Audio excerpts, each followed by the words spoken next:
Merci, Monsieur le Président.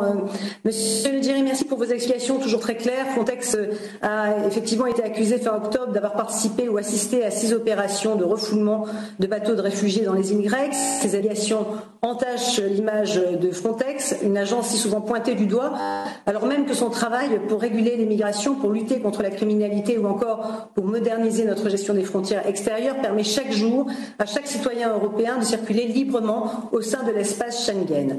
Alors, il a été décidé d'envoyer l'officier des droits fondamentaux à Evros en Grèce pour mener à bien son enquête. Avez-vous de nouveaux éléments à nous communiquer suite à ces enquêtes de terrain?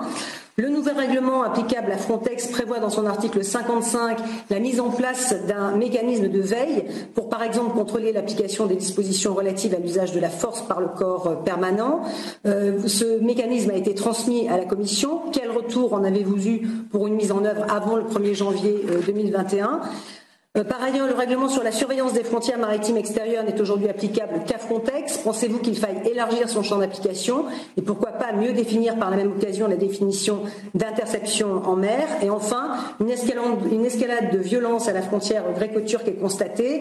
L'extension par la Turquie de sa zone de recherche et sauvetage en mer, l'envoi de gaz lacrymogène par lance-roquettes par de pseudo-migrants depuis la Turquie vers la Grèce ou des manœuvres de déstabilisation en mer, sur terre et dans les airs sont de vraies menaces pour l'Union européenne. Comment est préparé Frontex face à cela et avez-vous suffisamment de moyens pour appliquer une tolérance zéro?